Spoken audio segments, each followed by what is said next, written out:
great. Today we are going to finish chapter 10. We're going to start chapter 12, but before that, a couple of things. For chapter 10, I already uploaded a few videos for the assigned questions. The videos do not cover all the questions. They only cover, I think I only had 4 videos. So when you work on the assignment, if you have any questions or if you want me to upload more videos, please email me your question number. I will be happy to record a video. So the first thing, the other thing I want to discuss is the quiz we did last time on Monday. So in this quiz, we had 3 questions.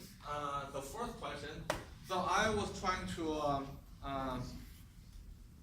ask some questions that you need to deal with when you work on the assignment or the exam. So the very first question after completing the whole chapter is that when you do the hypothesis testing, you have to know if it is about mean or proportion. So I think that is not that difficult. If you see, so when you are given a description, you see like the percentage, like 70% or 20%, those percentage, most likely it's going to be about the proportion. So the hypothesis testing will be about the population proportion. So for most of the cases, if it mentions like percentage or proportion. So in this case, we have 70%. So we have percentages. Okay? So that means it's talking about proportion. So the first answer, the answer to the first question is it's talking about population proportion. The second one is how to write out the null hypothesis and alternative hypothesis. So we have to write out 2 things. So H2 hypothesis, so null hypothesis and alternative hypothesis. So for the first question, we already said we are talking about the hypothesis testing about proportion. So if you know it's about proportion, remember we are talking about the population proportion. So the population parameter or the population proportion is denoted as B.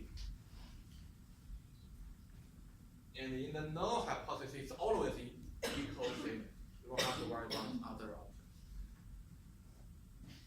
Then what is the value that we want to test? So we said you are happy with 70%, and then someone wants to make some change, and you want to know what is that. You wonder if the click-through rate might change. So the keyword is change. But you want to know if after implementing this with a major change, if you will still have the 70% or not.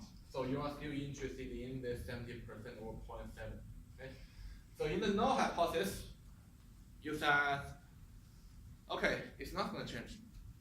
It will still be 0.7 or 70%. Okay? That's a null hypothesis. So this means your null hypothesis, you believe the population proportion is still equal to 0.7 or 70%. So that's what it means. But the major thing is the alternative hypothesis. So you still write down the population parameter or population proportion in this case, but you have to choose not equal to or less than or greater than. So how do we choose that? It's based on the context. So it says you wonder if the click-through rate will change or not. You are only interested in if you will have a different number or not. It doesn't say you're going to get a larger number or you're going to get a smaller number. So you just want to know if you have 70% or not. So in the computing statement, then you will say, no, it's not going to be 70% anymore. Why is that? Because of the keyword change. So if you want to see if this value is going to change or not, you're going to use the not equal to statement. So that's the setup of our hypothesis. Null and alternative. So any questions on the second question? Yes. If we just wrote it as 7%, are you gonna count or just gonna? So this time I will give you the credit, but after you finish this class, you do the hypothesis in your job, you report your boss, you have to write it like this. So you have to say the population parameter is equal to a value. So you cannot write like this. No, not that. I'm talking about like I put P equals 7%. Oh, that's good. That's good. Okay. It should be fine. So you have to, when you write down the null and alternative hypothesis, you have to write down the population parameter. Because it means, are you talking about the proportion or are you talking about the mean? So if the question talks about mean, you have to use this one is equal to nothing. So you have to write down the population parameter. I know some people didn't write down the population parameter. They only wrote down the 70%. It's not the right way to do that. Any other questions? So the last one depends on your alternative hypothesis. So we know for the alternative hypothesis, for this one, we have three options: not equal to, greater than, or less than. So if you choose not equal to statements, that's going to be called two-tailed or two-tailed in some other textbook. Or if you choose one of those, it's called one-sided. It doesn't matter if you're talking about proportion or mean, as long as you have the not equal to statement in your alternative hypothesis, it's called two-sided. But if you're talking about one of those, it's called one-sided. So any questions on the last one?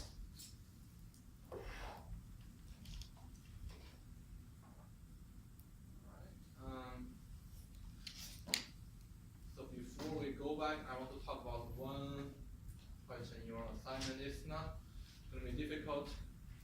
I know some of you guys have finished this one, but I want to do this exercise in class. So the first question in your chapter 10 assignment is about setting up the hypothesis, just like what we did in the quiz. So it has, I think it has three, yes, part A through part C. Okay, we have three parts. So the first question, we are given one description. So a company reports that last year 55% of its report in accounting were on time from a random sample this year. They want to know if the proportion has changed or not. Complete the null and the alternative and determine whether it's a one-sided or two-sided. So in the null hypothesis, so the very first question is, are they talking about proportion or mean? Proportion. 55%, right? 55%, so it's going to be proportion. So should I use this one or the second one? So what's the difference between the P and P hat?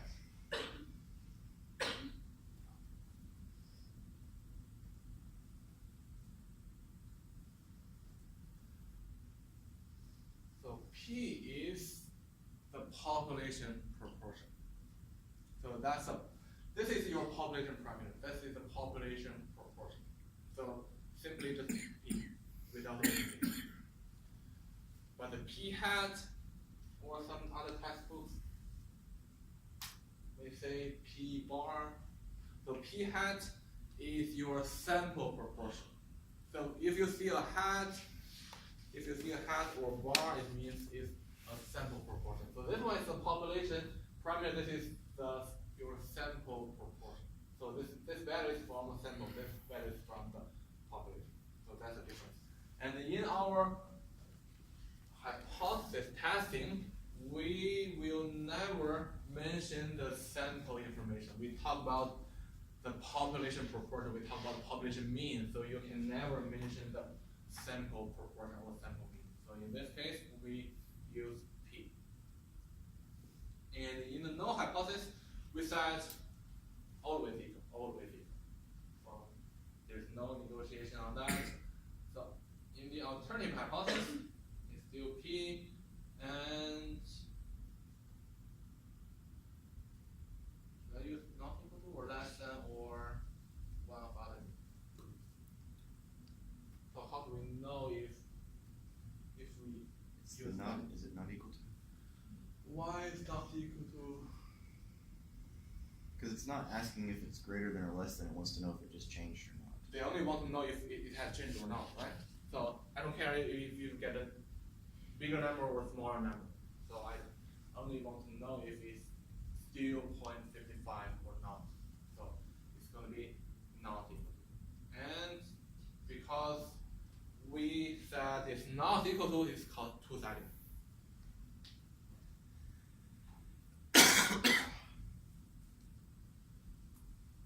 So let's do the next one. So last year, 45% of employees enrolled in at least one wellness class. Combined to they did a survey, they want to know if a greater percentage is planning to take a wellness class this year. Then we have to set up the null and alternative. So is that still talking about proportion? So 45%, and we know the greater percentage is mentioned percentage, so it's going to be P. And still equal sign, alternative, and what about this one? Right?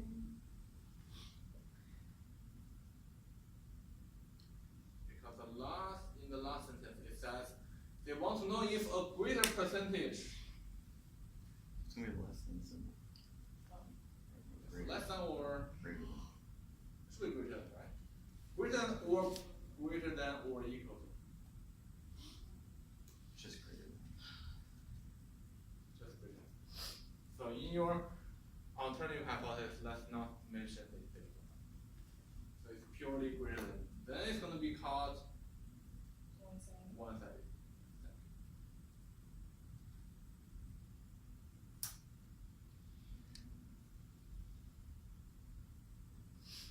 So this one is very similar. Is that still talking about mean or proportion? Still proportion? Yes. Yeah.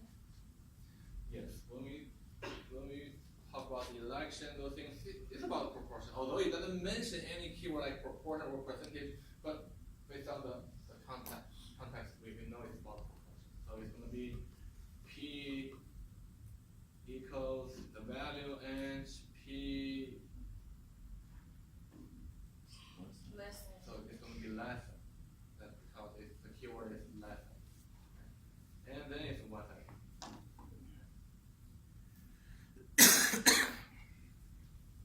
So that's how we set up the hypothesis, the null and alternative. In this question, all the questions are about the proportion, but when you are given a different question, you need to know if it's proportional or mean. So any question on this one, any part of it?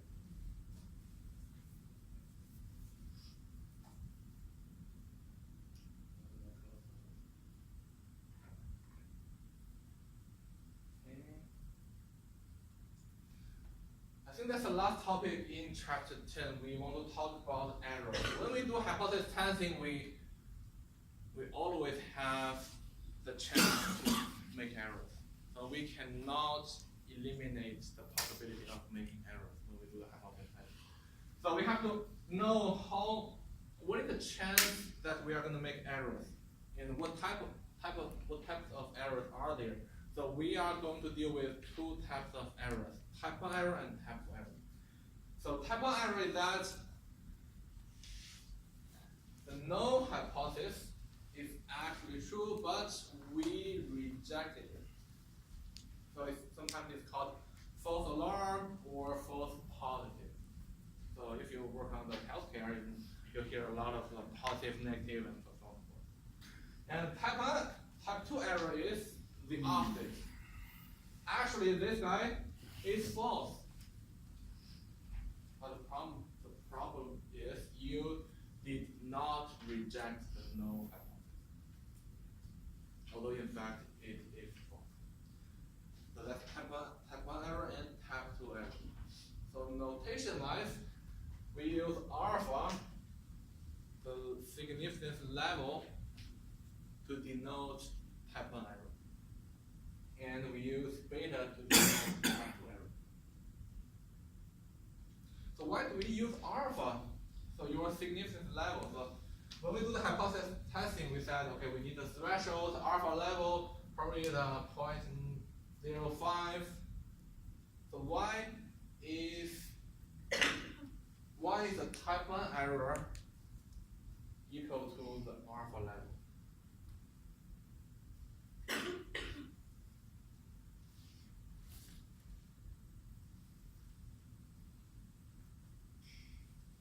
So let's talk about let's use the hypothesis testing for the population proportion as one example.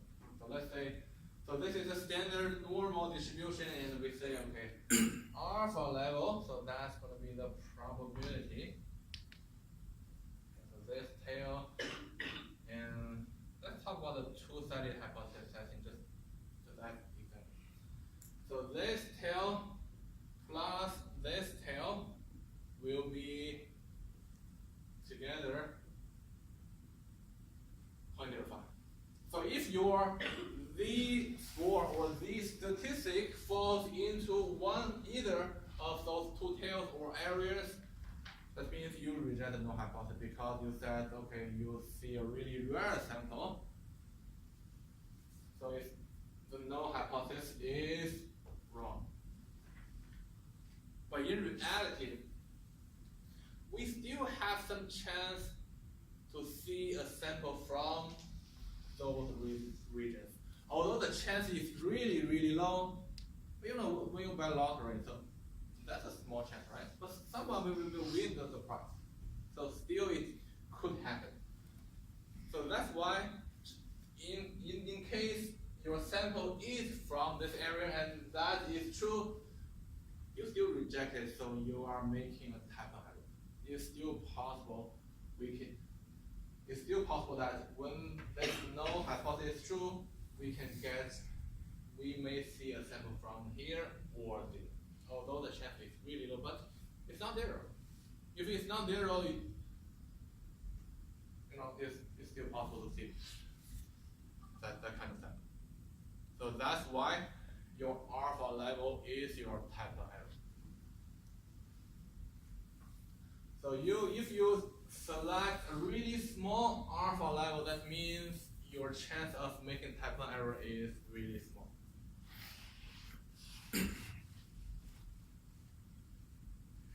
So which error is more dangerous? So let's say, I know most of you have taken a flight before. So let's say just the mechanical team will check the airplane before the airplane takes off. So the plane,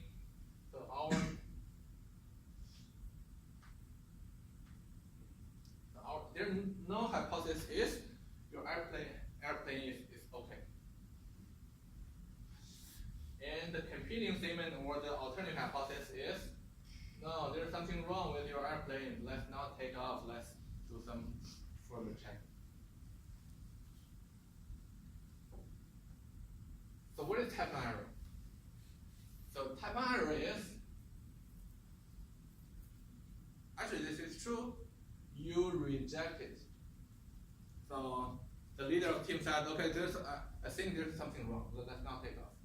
But eventually actually it's fine.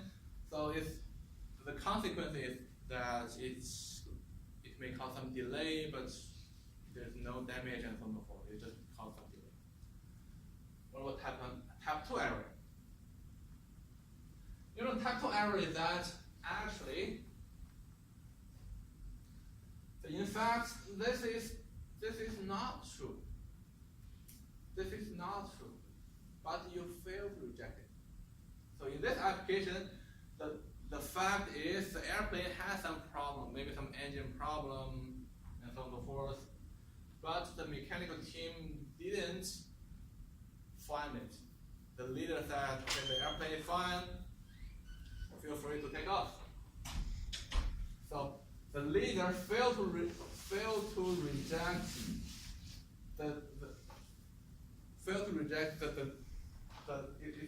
it has something wrong. It should reject it, but the leader didn't reject it. So then if that kind of airplane takes off, so I don't know what the consequence will be. So normally type 1 error is less risky than type 2 error. So normally that's the case. But in our class, we need to know the definitions of type 1 error and type 2 error. And when you are given an application or one question, you need to know, are they making a type 1 error, or are they making a type 2 error, or they didn't make any error.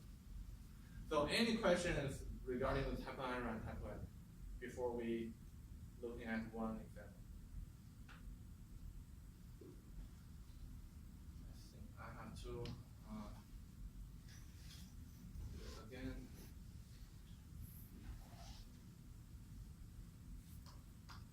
I think we have one question in chapter 10 assignment about the type 1 error and type 2 error.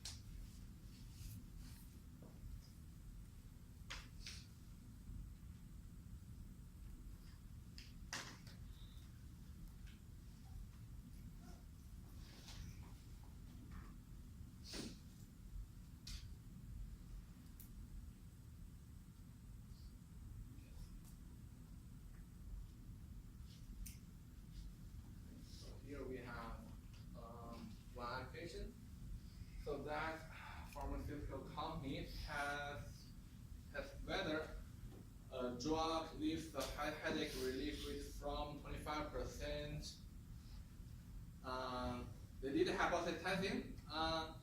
They got a p-value of 0.465. So they didn't mention the alpha level, but they rejected, they failed to reject the null hypothesis. Then further testing shows that the drug actually relieves headaches in 43% of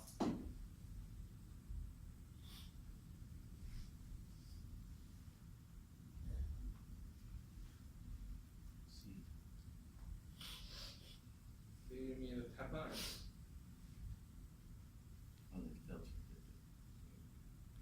So they failed to reject the null hypothesis.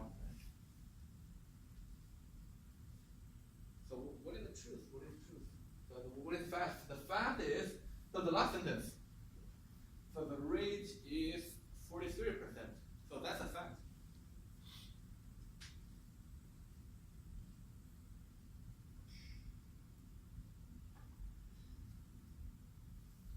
This type 1 error has been made because the null hypothesis was not rejected. Okay, it's not rejected, that's for sure. But it was false since the true relief rate was greater than 25%.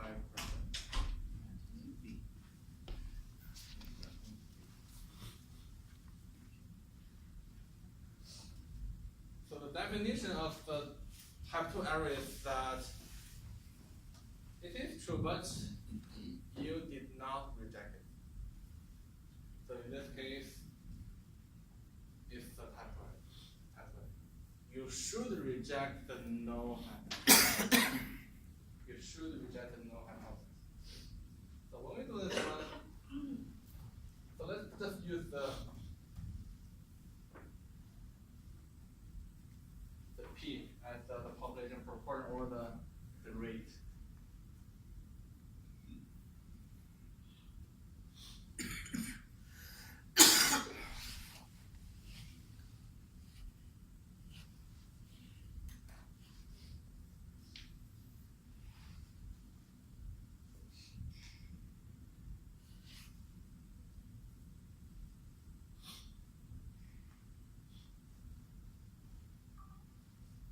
that's the setup of the hypothesis testing. So actually this is wrong, but they fail to reject it. So that's so this is the truth. This is the truth. This is the truth, and they should have rejected this, but they didn't. So that's why the typo. So any questions on this one?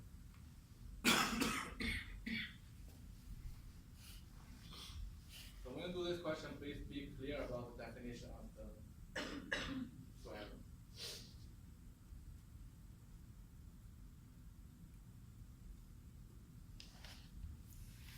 So the last slide,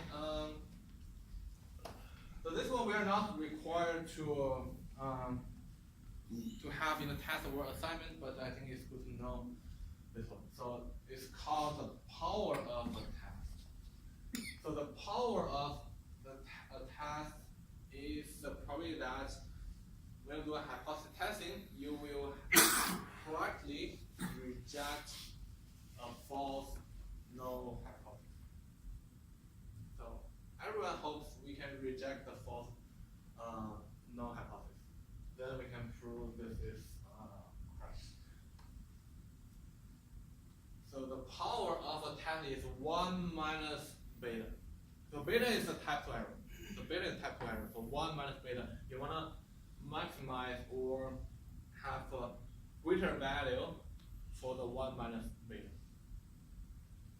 Then you will have a higher probability that you can correctly reject a false hypothesis. So how to do that? There's some theories that we can use to increase this probability, but it's not in the scope of our class. But if you are interested, please do some research on the power of a test. I think that's all we need to know about the chapter 10. So we're done with chapter 10.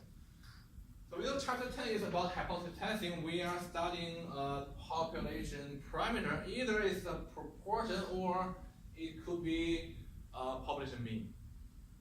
Then we collect sample and we use sample statistics. Then we convert the sample statistics into a Z statistic or T statistics. Then we put it into a distribution to see if we are looking at a rare sample or not. If it's a rare sample, we reject the null hypothesis. Otherwise, we fail to reject the null hypothesis. So we compare our p-value or the probability that is defined by our test statistic with our alpha level. So the important thing is you need to know how to make your conclusions. So if your p-value is less than alpha level, you're going to reject the null hypothesis. Otherwise, you say you fail to reject the null hypothesis. Again, we do not say we accept the null hypothesis. Okay. So that's all we need to know about chapter 10. So let's go to chapter 12. So in this chapter, we are still doing, still studying the population parameters. But this is a little bit different. So here we are trying to compare two means. So we are dealing with two populations. So in the chapter 10, chapter 9, chapter 11, we were dealing with one population. We just want to study the population parameter of this single population, proportion or mean. But right now we are having two populations. We want to compare the means of those two populations. So here's one example. A developer wants to know if, so the developer are considering two neighborhoods. So they are, the developer wants to know if the houses in two different neighborhoods were built at roughly the same time. So the developer took some random samples from both neighborhoods about their ages when a house was built. So she had two samples from the both neighborhoods. Then we got a table. So this table shows the results of her sample. So for first neighborhood, we have some numbers. The second neighborhood, we have some numbers. So assume that the data comes from a distribution that is normally distributed. Then they want to compare if the houses in those two neighborhoods were built at roughly the same time. So basically, what she wants to know is that, let me get rid of this one.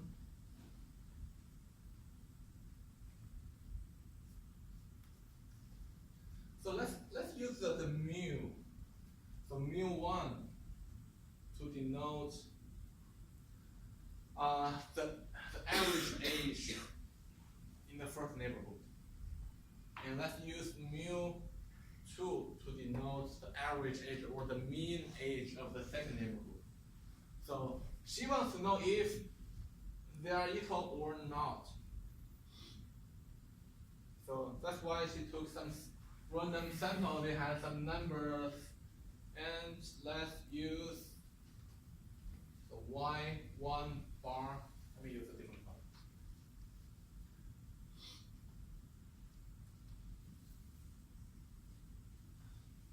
So we can calculate the mean of those 6 numbers. So that's going to be y1 bar. And we can also calculate the mean or average of the second column. We can get the y2 bar. So those are sample means. So at the beginning of the class, we were talking about the difference between p and p hat. So it's one population proportion, and the other one is population, the sample proportion. And for the mean, mu is used to denote the population mean, and the y bar is used to denote the sample mean. So if you want to talk about the population of the mean, you use this one. If you want to talk about the sample mean, you use y bar.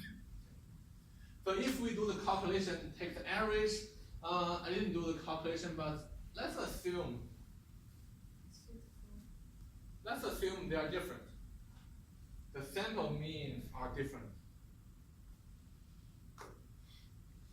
Does that mean this is also different?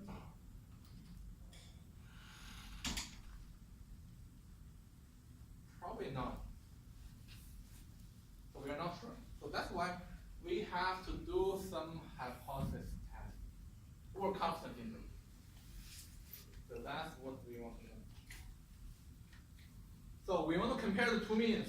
We want to compare the mu1 and mu2 to see if they are the same, or we want to test the difference between those two means.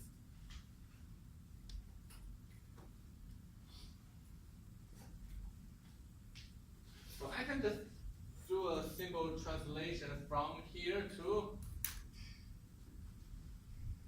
instead of knowing if mu1 is equal to mu2 or not, I can calculate what's the difference between those two values. So if it's equal to 0, that means they are the same. If it's not 0, it's going to be different. So in this case, we are comparing two means, the two population means. So we have two populations, population 1, population 2, and we know there are two population parameters, mu1 and mu2. So we're comparing two means. Then how to set up the null hypothesis and alternative hypothesis. So we still have the null, we still have the alternative. But how we write down those hypotheses would be a little bit different. So in the previous chapters, we only deal with a p or a mu. But in this chapter, when we compare two means, we are looking for the difference between two means. So this is the value we want to test. We want to test the difference between the two means instead of testing one mean or one proportion. So that's how we write the null hypothesis delta. The delta is used to denote the difference between the two means. So in most of the cases, delta is equal to 0. So in most cases, it's equal to 0. So in most of our application, we just want to know if there's a difference or not. In most cases, we make it 0. And in the alternative hypothesis, we still deal with the difference between those two means. The mu2 mu1 minus mu2. And we got three options. Not equal to delta, greater than delta, or less than delta. So if we just want to know if there's any difference or not, we just write down 0. So in most cases, we just want to know if the difference is 0 or not.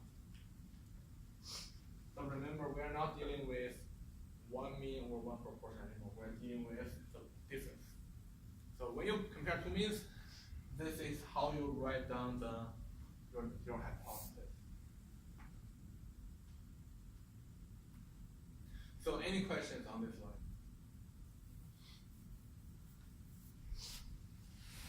So there are two scenarios we have to consider actually. So when we do not know the population standard deviation or the variance, so in this case we do not know we are not given the population standard deviation or variance.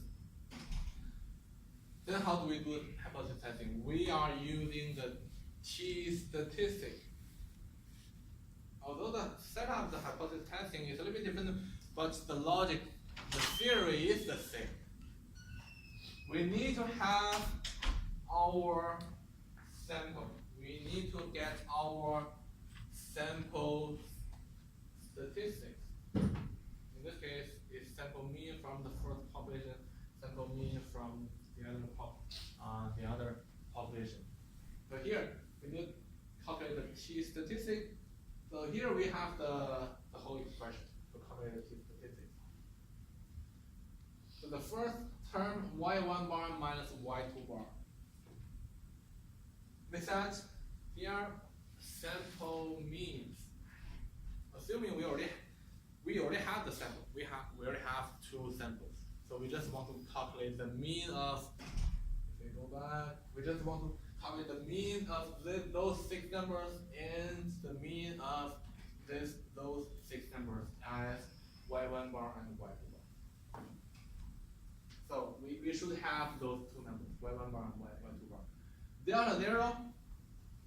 So that's the number you put in the null hypothesis and alternative hypothesis.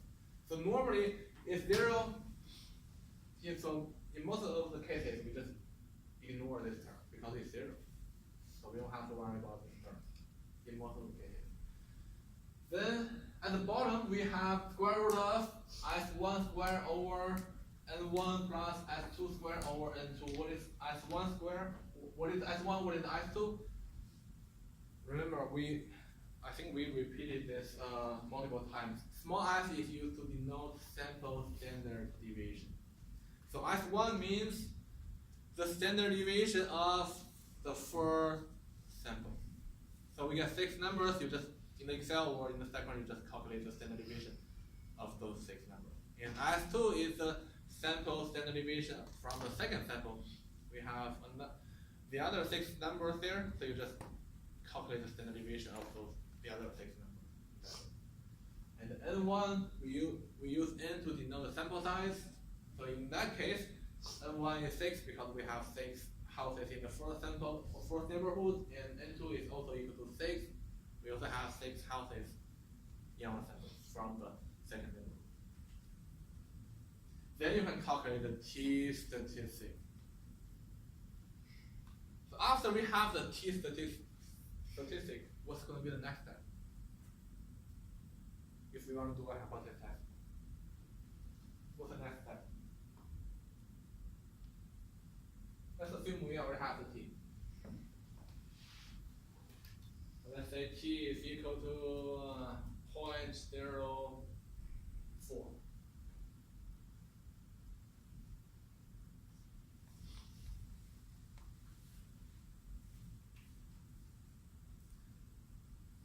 have the t statistic, just like the hypothesis setting that we discussed in the previous chapter, we have to put our t statistics into a t curve, t distribution. Then we need to find if the probability or the area defined by this t statistic is a small value or is a large value. In other words, we want to calculate our p-value and then compare the p-value with the alpha line. So the procedure-wise is the same. The difference is just the expression is the difference. So that's how to calculate t. And before you put the t into a t distribution, you need to determine what the t distribution you have would look like. So we know the t distribution has one parameter, the degree of freedom. So we have to know the degree of freedom. And here is the exact expression of calculating the degrees of freedom if we want to compare two means. So a lot of numbers, so normally we don't like this complicated form. So people have a simplified form. So the degrees of freedom is equal to the first sample size plus second sample size minus 2. So this expression will give us a approximation of this one. So because this is too complicated, people hate complication. So we use this one. So n1 plus n2 minus 2. So in our application, the first sample size is 6, the other sample size is 6. So the degree of freedom is 6 plus 6 minus 2, which is 10. So simply we can just use the simplified expression. So after we have the degree of freedom, then we can have a t curve that we need, and we put the t statistic into this t curve to see the p-value or the probability. Then compare the p-value with our alpha line. Okay, so the same procedure. I think we have one example in your assignment.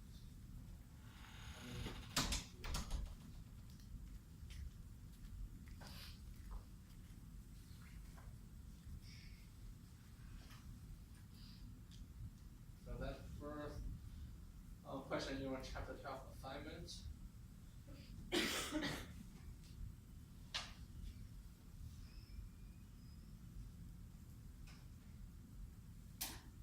Educator randomly assign students to a program where some will use new reading activities and others will use traditional teaching methods. So they have two groups. One is using new reading activities, the other one is just use traditional method. So at the end, so both groups have to take an exam. So their scores are shown in this table. They got some results, the new one group and the control group. Then they want to know if those results suggest that the new teaching method is better. Then we have to do a hypothesis testing to see if the new one is better than the previous.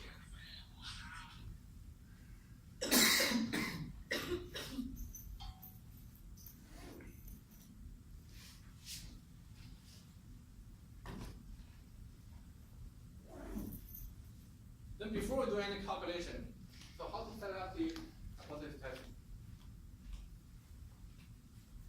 Of course, based on the description, we want to know if there's any difference. So how do we prove that the new method is better than the second method? So they took an exam. So if the average of the new teaching method group is higher than the score of the traditional teaching group, so we can prove that the new method is better than the traditional. Then let's use the mu1 to denote the average of the new group, mu2 to denote the average of the control group or the traditional method group. Of course, in the null hypothesis, we say, okay, it's equal to 0, so there's no difference. Or the new teaching method group is their score is not better than the control group or the traditional teaching method group. What about the alternative hypothesis? Should we use not equal to or greater than or less than? Greater than? Or you use greater than? Do not equal to. Figure out which one's better. So what question they want to answer? So do these results suggest that the new activities are better? So in other words,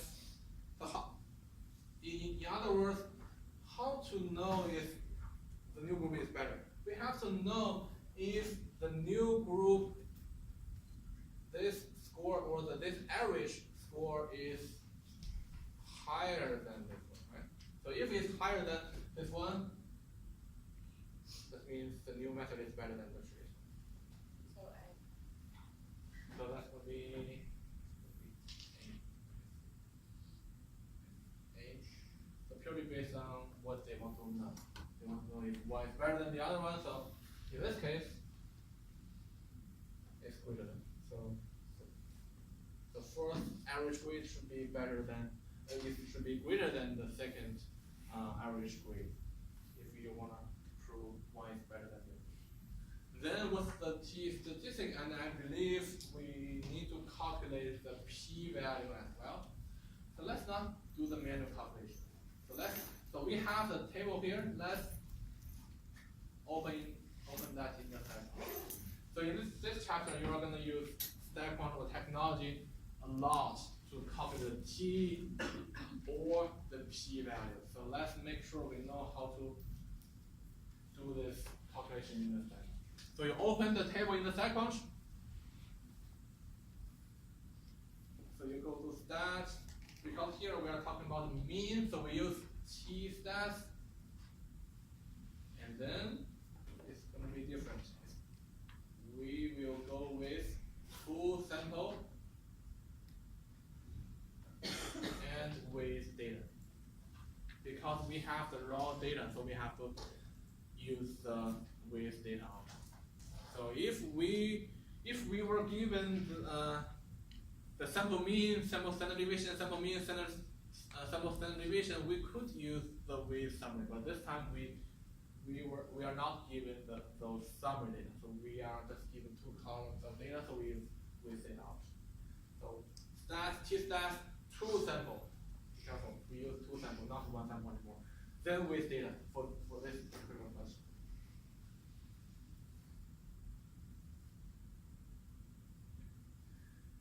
Then we need to select 2 samples. The first one is a new activity. The other one is a control group or the group that used the traditional teaching method. So we need to select those 2. After defining the samples, then we will do the hypothesis testing. So the mu1 minus mu2 is equal to 0. We don't have to change. And the alternative is greater than. So let's make sure we select the correct statement. Greater than statement. I think that's 2 things we need to define our samples, actually 2 samples, and then set up our hypothesis based on what we discussed.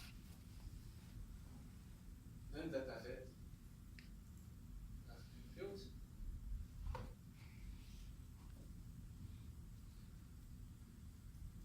So similarly, we have so we have T statistic, and the question is asking the T statistic. So let me just copy paste.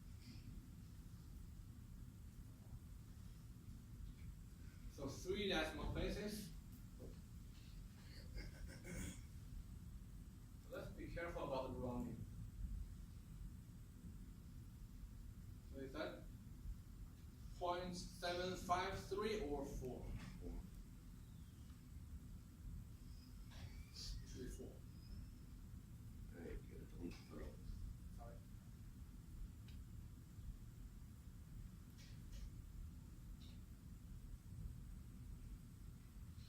And p-value, we have the p-value, we don't have to do the calculation. So I just copy that. Paste it here.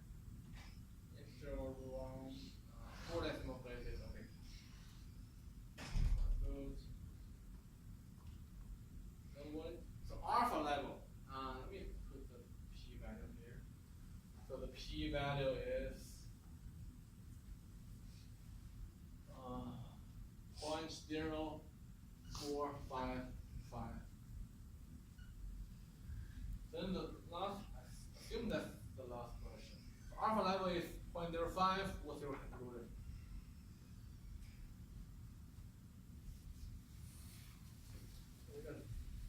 So the p-value is 0.0455, and our alpha level is 0.05. Of course, our p-value is less than the alpha level.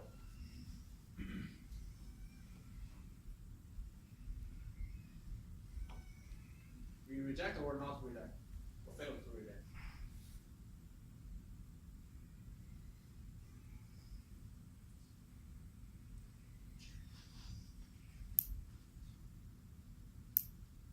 I highly recommend you remember those 2 cases.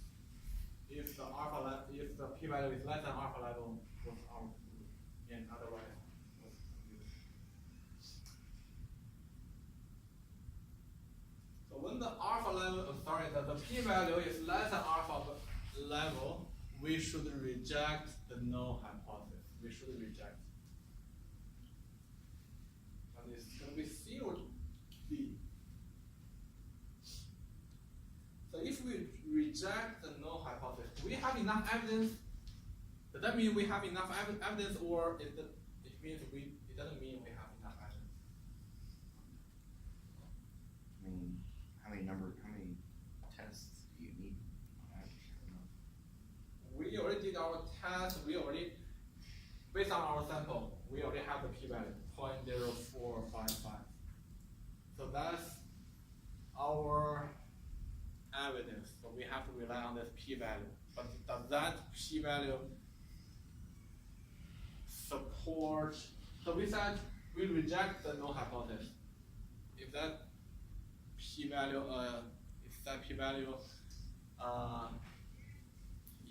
enough for us, or it's not enough?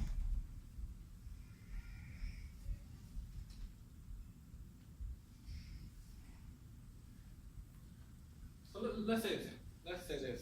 So if you reject someone, or you say someone did something wrong, when you say that you're wrong, does that mean you have enough evidence to accuse him or her, or you don't have enough evidence? You should have them. You should have enough evidence, right? Yeah. So if I say, Kyle, you're wrong, you would ask, why do you think? Why are you saying I'm wrong? Do you have evidence? If I say, I'm sorry, I don't have any evidence, then why should I? So I mean, if you have a p-value, then you should have the evidence that you need, right? So if you reject, because we reject the null hypothesis because of the p-value. So the p-value is smaller than the alpha level we reject. So if we reject, that means when we reject the null hypothesis, that means we already have enough evidence. So that evidence is the p-value is less than alpha level. So when we reject, we have enough evidence or sufficient evidence that the new activity is better than the other.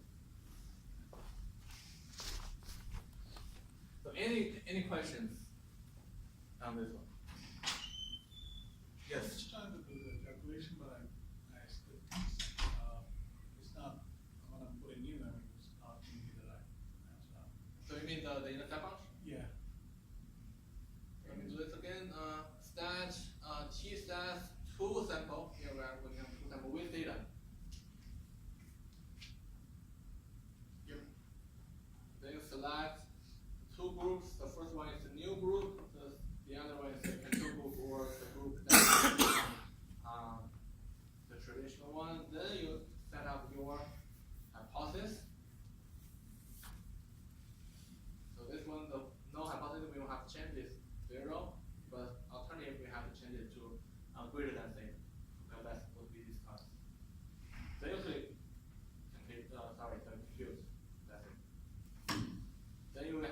p-value, you have the t-statistic. It's keeping it around. So how about after class we look at the chapter? Any other questions?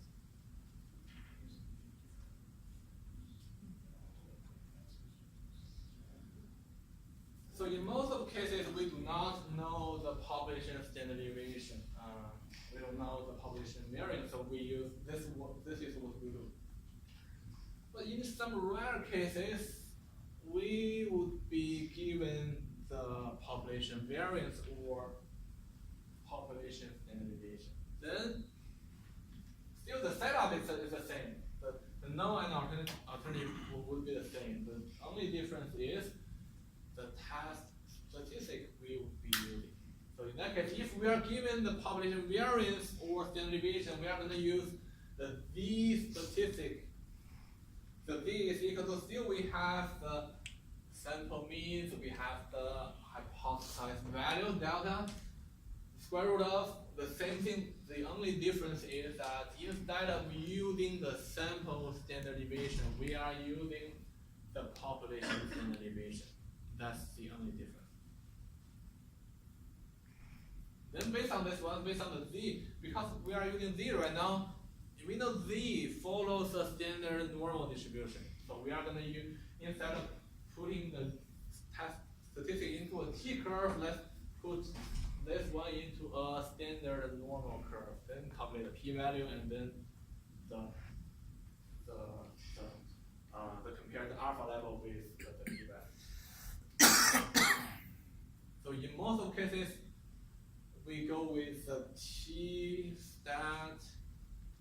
In rare cases, just in case you are given the population standard deviation, we are going to use this.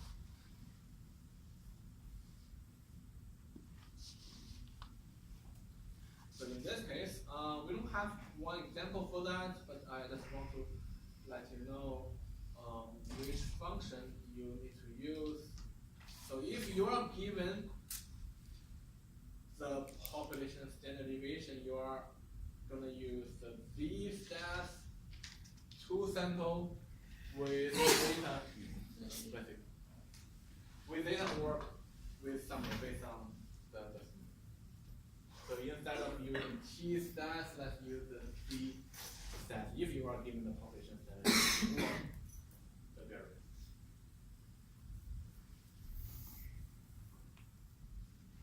So in your assignment, you just look for the population standard deviation or population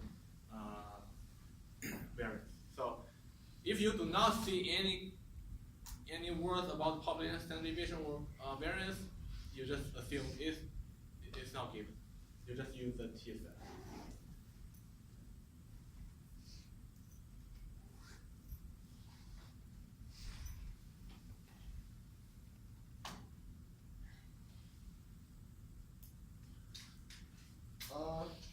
So the next way to do the compare the two means is the confidence interval. So probably we will save this one for the next class. In this class, we already talked about a few things. So after class, please work on your assignments. So chapter 12 assignment is already available. Please work on if you work on some questions. Okay. So I will see you guys next Monday.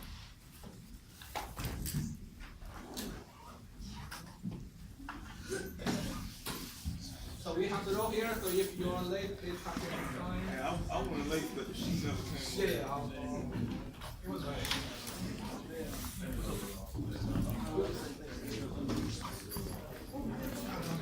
Yeah, I don't want to go to accounting today. Wow. Same. Yeah. I'm tired.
I didn't know that.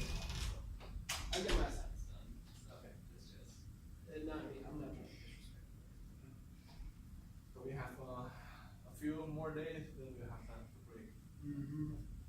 Yeah, it's just, I haven't told anyone through this, but my family's going through a lot, we just heard my dad's cancer, so, sorry. No, it's fine, I mean, he's back home now, he was in Augusta for like a week, and he's already on chemo, so, I mean, he's already starting to get better, I mean, he's tired all the time, but like his swelling's going after, he has like a mass in his armpit area. So is he the people to the Mayo Clinic?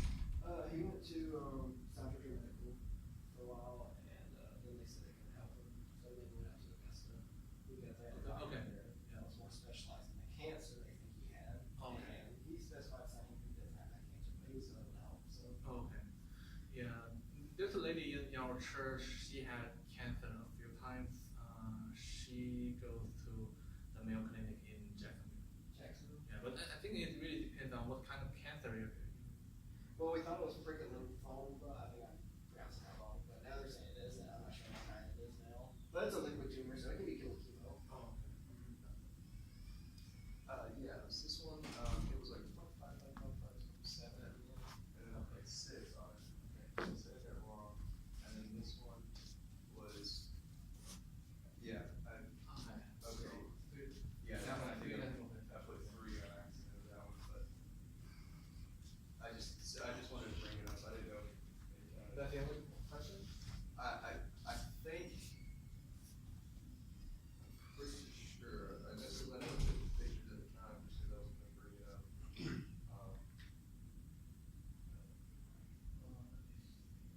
Question number seven. That's you, right? Benjamin, oh, yes, sir, yes, sir. Yeah, I think this one was. Seven, okay. So probably Yes, sir. I can give you partial credits, but because this one is. Yeah, I just noticed that one. So after I go back now, do it. Okay, alright, well, I appreciate it. Do you want me to run out? Yes, please. Okay. Don't know if I accidentally selected, if it'll save my stuff, okay, I guess it did, but, alright, thank you. Have a good one. I was wanting to ask, is there anything you would like to see me draw before next meeting this Monday, or? Cause that girl hasn't gotten back to me. So actually.